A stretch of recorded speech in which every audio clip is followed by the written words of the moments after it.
So guys, ipakita natin paano i-dismantle to at saka ipasok sa isang box itong dalawang swell equalizer tube kasama ang drop reading reel at saka itong refractometer, no.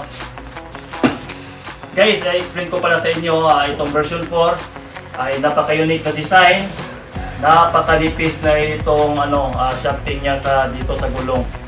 Ang purpose nito, pati din yung body, malapad pa yung, tingnan mo yung thumb ko, malapad pa dito. Susubang pa, tingnan mo, malapad pa. So napaka-unique na design, no? Less yung lapad niya para kung malakas yung hampas ng alon, pagbanda niya, hindi siya basta-bastang baklasin, no? Pagtalo ng alon sa hal ng barko, pagbanda, hindi siya basta-bastang baklasin dahil sa sobrang nipis niya sa shaft niya at saka yung buong body niya dito nipis. Saka yung guard niya, protected na yung acrylic tube. At saka itong yellow ball, paalala ko sa inyo, kailangan wooden ball, no? Hindi yung Nerf ball dahil ang Nerf ball napakagaan, dumidikit sa sobrang gaan niya, parang foam, no, styrofoam. Dumidikit siya dito sa gilid ng acrylic tube. So which is i-test nyo, mas magandang i-test nyo dahil may halaga itong bagay na ito para hindi masayang yung gastos nyo, kasi ang purpose, naghanap kayo ng accuracy, no? Mahal, naghanap kayo ng accuracy. Kailangan na i-test nyo. Kahit itong mga sarili ko, tinitest ko ito. Pag receive nyo, bago nyo gamitin sa barko, inuulit ko. Dahil, imagine guys, 1 TPC sa keep size is, sabihin natin na about 120 tons.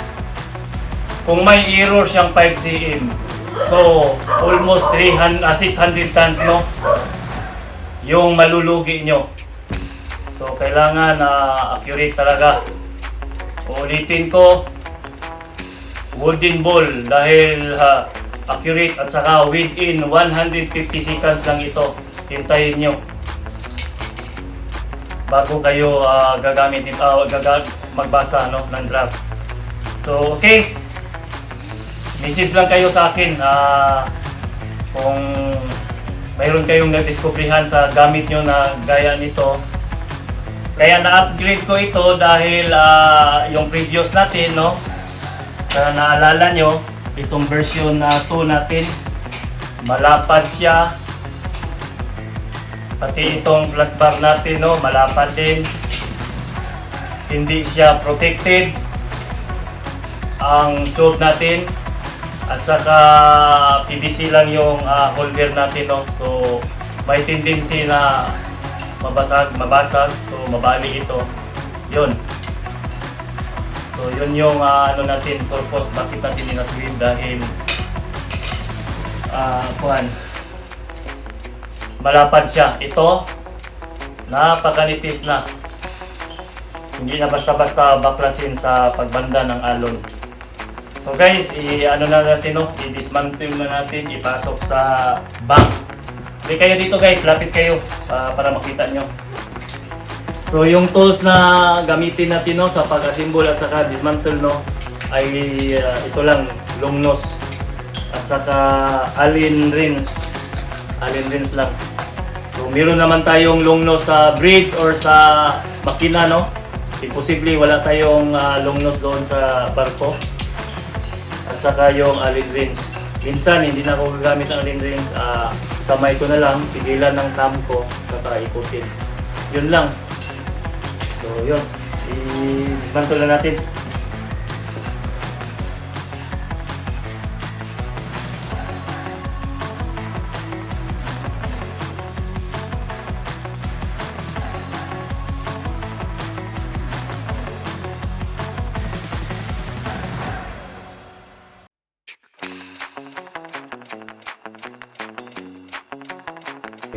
So guys, ito na yun. Napasok na yung 3-in-1 natin na dalawang swell equalizer tube, isang reading reel at saka refractometer. Halika kayo, tingnan nyo dito. Sa box na medium, sa maliit na ang sukat ay ano bang tawag ito?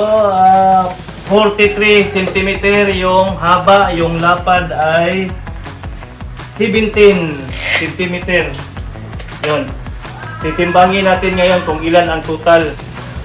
So ito na yun guys, yung 3-in-1 natin sa medium box.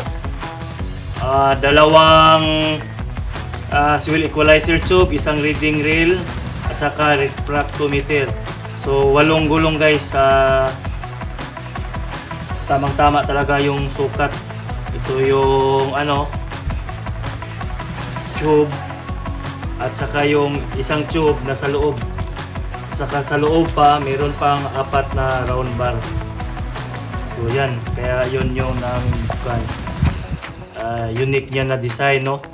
Compress siya, pasok siya lahat. Yun ang timbang sa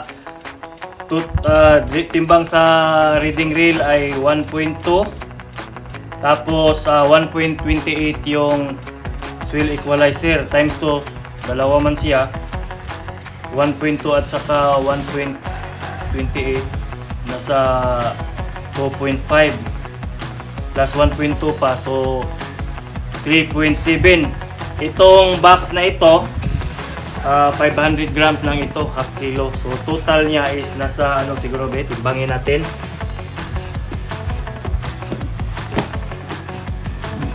Yun, no? So lampas yung kamay ko. Timbangin natin to. Right.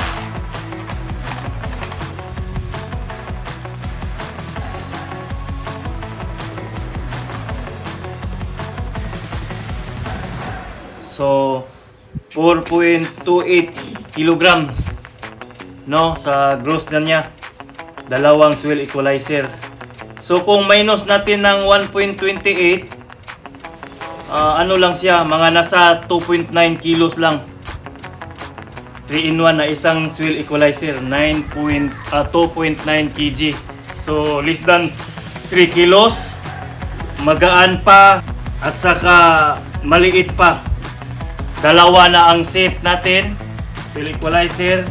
So magamit na natin port side and starboard side, no?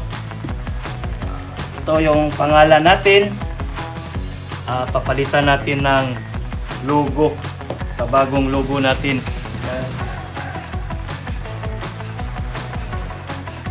So yan, Masters Retractable Drop Sorbet, user since 2014, established 2018. Yan.